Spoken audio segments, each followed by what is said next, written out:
નમસ્કાર દોસ્તો, વિડીયોમાં ફરી એક વખત તમારું સ્વાગત કરું છું.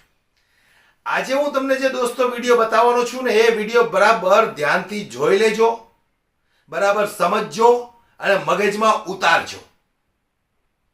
ત્યાર પછી તમે નક્કી કરજો કે આ વ્યક્તિ કેમ એટલા બધા ગુસ્સે થયા છે, એમની પાછળનું કારણ શું છે.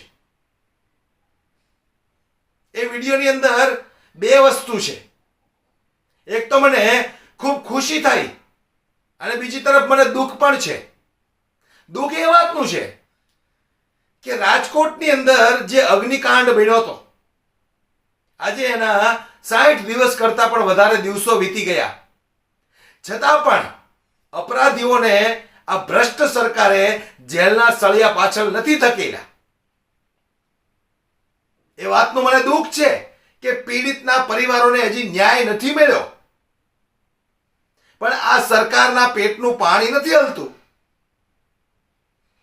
પરંતુ જે રીતે ન્યાય યાત્રા દરમિયાન એક પીડિત પરિવારના જે પિતા છે, જેમણે પોતાનું બાળક ગુમાવ્યું છે, એમની વેદના શું છે, એ સરકારની સામે પોતાની વેદના ઠાલવી છે. પણ એ વેદનાને બરાબર તમે ધ્યાનથી સાંભળજો દોસ્તો, મગજમાં ઉતારવા જેવું છે. ત્યાર પછી મારે થોડી તમારી સાથે વાત પણ કરવી છે, એટલે વિડીયોમાં છેલ્લે સુધી જોડાયેલા રહેજો. સૌપ્રથમ તો એ વ્યક્તિ પોતાની વેદના જે ઠાલવી રહ્યા છે સરકાર સામે, એમનો ગુસ્સો નથી, એમનો ગુસ્સો બિલકુલ નથી, એમની વેદના છે. એમનું બાળક ગુમાવ્યું છે એટલે એમની વેદના છે. જે રીતે સરકાર ઉપર પોતાની વેદના ઠાલવી છે, અને કદાચ આ વ્યક્તિનો વિડીયો જોઈને પણ હું દાવા સાથે કહું કે સરકારના પેટનું પાણી નહીં હલ્યું હોય. સૌપ્રથમ તો તમે એ વ્યક્તિને સાંભળો. તમને એમાં કઈ તમારો પોલીસ થી કે ભાજપ થી કઈ એવા અમે ડરતા નથી કે એને તમે આગળ કરો છો. અને કેમ ભાઈ બધાને પૂછો છો, આ દેશના નાગરિક છે અમે, કેમ અમે કોણ છે એટલે તમારે શું કામ છે?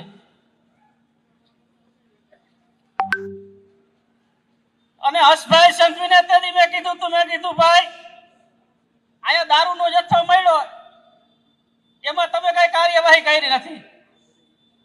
તો ગુજરાતમાં દારૂબંધી છે, તો આ દારૂ આવે છે ક્યાંથી તમને નથી ખબર? તો એનો પ્રશ્ન એ અમને પાછો વારી જવાબ ન દે કે આ છે તે છે. મેં કીધું અમે ધ્રોલથી માંડી અને ગાંધીનગર પહોંચીને ત્યાં લગી અમને 4 થી 5 જગ્યાએ તો રોકે છે કે ભાઈ તમારી પાસે લાયસન્સ છે, પીયુસી છે, વીમો છે તો જવા દેશે, ન હોય તો અમારે 200-500 રૂપિયા દેવા પડે છે. તો એ બધી સરકારને ખબર છે કે આની પાસે લાયસન્સ નહીં નથી, તો અહીંયા તો એમને હાલતું હતું આ બધું રૂપિયા ખાઈને. તો એ સરકારને ખબર નહોતી? આ આઈએસ અધિકારીની બધા પાર્ટી ઉજવવા જતા હતા તો એને ખબર નહોતી ફાયર ની કઈ સુવિધા નથી, આ દારૂની આ બધું છે. પણ શું છે કે એને આપતા પગતા હતા, રૂપિયાથી આ બધું હાલતું હતું એટલે એને મજા આવતી હતી. અને ભાજપ વાળાને તો પૈસા દ્યો એટલે બાકી તમે બધા મરી જાવ તો કોઈ પડી નથી. રૂપિયા સિવાય કોઈ પણ દેખાતું નથી. ખડે પગે રૂપિયા તો ઉભા રહીએ, બાકી ક્યાંય કઈ ઉભા રહીએ નહીં. એ કહે છે કે અમે તમને ન્યાય દેવડાવશું. તમે કઈ જગ્યાએ ન્યાય દેવડાવ્યો? પકડા કેને તમે? આ એક સાગઠિયાને પકડો, બાકી તો બધા એને જે નામ આપ્યું એને કોઈને પકડા નથી તમે. તો સાચા જે ગુનેગાર છે એને પકડો. જે મત લેવા આવે છે તેથી એને ધારાસભ્ય કહે છે કે આ વિસ્તારની જવાબદારી મારી છે. તો આજે આ વિસ્તારની જવાબદારી ધારાસભ્યની નથી આવતી? કેમ ભાઈ એની જવાબદારી નથી આવતી? એની જ આવે છે, પણ એને રૂપિયા પકતા હતા. નગરપાલિકાના પ્રમુખને રૂપિયા પકતા હતા, મેયર એના જવાબદાર. આ બધા રૂપિયા ખાઈને જ આ બધું કર્યું છે. પણ એ તો તમે બધાને દબાવો છો ને આ પોલીસ દ્વારા. એ તો તમારા જેથી છોકરા જાય તેથી તમને ખબર પડે. એ તો જેને 20-20 વર્ષના ખોયા હોય ને એને આ પીડાની ખબર હોય.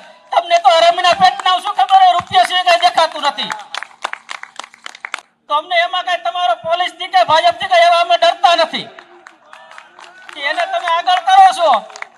અને કેમ ભાઈ બધાને પૂછો છો, આ દેશના નાગરિક છે અમે, કેમ અમે કોણ છે એટલે તમારે શું કામ છે?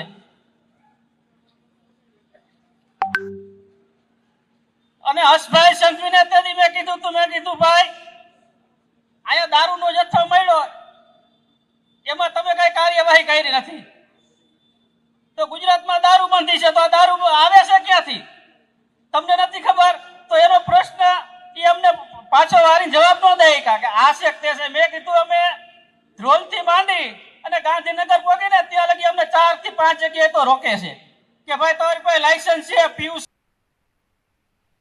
સાંભળ્યું ને તમે? તો હવે મને ખુશી એ વાતની છે કે આ વ્યક્તિ સરકાર સામે અવાજ ઉઠાવતા શીખ્યા. કારણ કે આંધળી મૂંગી બેરી સરકાર સામે અવાજ ઉઠાવતા શીખવું પડશે, બોલતા શીખવું પડશે. લોકો કમોતે મરી જાય છે, સરકારના પાપે લોકોના જીવ જાય છે, છતાં સરકારને કાંઈ નથી પડી, સરકારને કાંઈ નથી પડી. પરંતુ આજે આ વ્યક્તિ કેમ એટલું બધું બોલ્યા, મોઢામાં આવે એવા શબ્દો બોલ્યા? એમની પાછળનું કારણ શું છે? પોતાનો જુવાન જોત દીકરો ગુમાવ્યો છે એમણે, એટલે એમની વેદના બોલે છે. એટલે હું વારંવાર કહેતો આવ્યો છું ને હજુ પણ કહું છું કે જ્યારે આવી તકલીફ ઘરમાં આવશે ને ત્યારે આપણે બોલતા શીખશું, ત્યારે આપણે સરકાર સામે અવાજ ઉઠાવતા શીખીશું. ત્યાં સુધી જેટલા જેટલા ખેલ થાય છે ને એ બધા આપણે ચૂપચાપ જોયા કરશું. આપણા ઘરે તકલીફ આવે એની રાહ પણ આપણે જોશું, બરાબર કે નહીં? રાહ જોવી જ પડશે અને તકલીફ આવશે પણ. જો અવાજ ઉઠાવતા નહીં શીખો, સરકાર સામે બોલતા નહીં શીખો, આ ભ્રષ્ટાચારીઓની પોલ ખોલતા નહીં શીખો, તો આવી ઘટનાઓ જે બની છે એ મારા ને તમારા ઘર સુધી પહોંચતા જ જરાય વાર નહીં લાગે દોસ્તો. એટલે અવાજ ઉઠાવતા શીખવું પડશે. આ ભ્રષ્ટ અભિમાની ઘમંડી સરકાર જે 30 વર્ષથી ગુજરાતની અંદર શાસન કરી રહી છે, ત્યારે મજબૂર, બેબસ, લાચાર લોકો આવા અગ્નિકાંડ જેવા કાંડ બને છે અને એમાં હોમાઈ જાય છે. તો પણ આ સરકારના મોઢામાંથી એક શબ્દ નથી નીકળતો. અપરાધીઓને છાવરવાની પૂરેપૂરી કોશિશ કરે છે, પકડવાને બદલે બચાવવાની કોશિશ કરે છે. એટલે જાગૃત બનવું પડશે. અવાજ ઉઠાવવા કરતા વધારે જાગૃત બનવું પડશે. જ્યાં સુધી તમે કમળનું બટન દબાવતા રહેશો ત્યાં સુધી એમને તો મજા છે, એમને કોઈ તકલીફ જ નથી. તકલીફ ફક્ત વોટ આપવા વાળાને છે. એ કહેવત છે ને કે ભાઈ જેણે વોટ આપ્યો એ તો ફકીર છે, જેણે વોટ લીધો એ તો રાજા બનીને બેઠો છે. તો આવી ફકીરી ભોગવવી હોય તો આવનારી ચૂંટણીમાં વળી પાછા કમળનું બટન દબાવજો. એ લોકો તો આવશે જ તમારી પાસે કે અમે તમારી માટે આ કામ કરીશું, ફલાણું કામ કરીશું, ખાસ કરીને તમને મુસ્લિમોથી અમે બચાવીશું. અને ગુજરાતની જનતા ડરપોક, ડરી જાય, બરાબર કે નહીં? એટલે વળી પાછા દોડીને કમળનું બટન દબાવી દેવાનું. પણ મુસ્લિમો કરતા વધારે ખતરો આ લોકોથી છે એ હજુ સુધી કોઈ સમજી જ નથી શીખ્યું. આ લોકો પેલા ઉધઈની જેમ ધીમે ધીમે કોતરી ખાય છે. એ કોઈને ખબર જ નથી પડતી.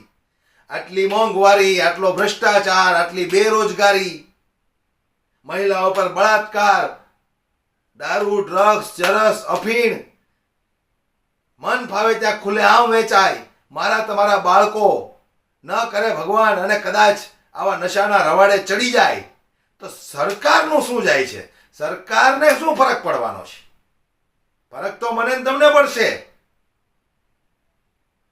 પણ જ્યાં સુધી આ ભ્રષ્ટ સરકાર સત્તામાં બેઠી હશે ત્યાં સુધી તો ભોગવવાનું જ છે. એટલું યાદ રાખી લેજો મારા શબ્દો.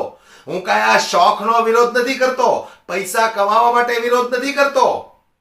લોકોને જાગૃત કરવાની પણ પૂરેપૂરી કોશિશ કરું છું. જાગૃત બનો.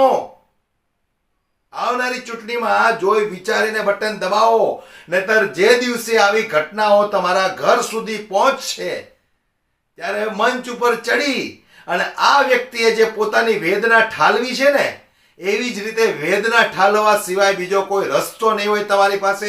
એટલું યાદ રાખજો તમે. મને ખૂબ દુઃખ થયું કે આજે આટલો સમય વીતી ગયો છતાંય આ વ્યક્તિને એમે જે પોતાનો જવાન જોત દીકરો ગુમાવ્યો છે એમને હજુ સુધી ન્યાય નથી મળ્યો. વિચારો તો ખરા તમે દોસ્તો, એમને હજુ ન્યાય નથી મળ્યો. એટલે વિચાર કરવા જેવી વસ્તુ છે. ખતરો આપણને મુસ્લિમોથી નથી, ખતરો આપણને આ લોકોથી જ છે. હવે સમજી જાઓ તો સારું, નહીતર ભોગવવા માટે તૈયાર રહેજો. વિડીયોને વધુમાં વધુ શેર કરજો. આટલું તો કરી શકશો ને? તો વધુમાં વધુ શેર કરો, દરેક લોકો સુધી આ વિડીયોને પહોંચાડો. જય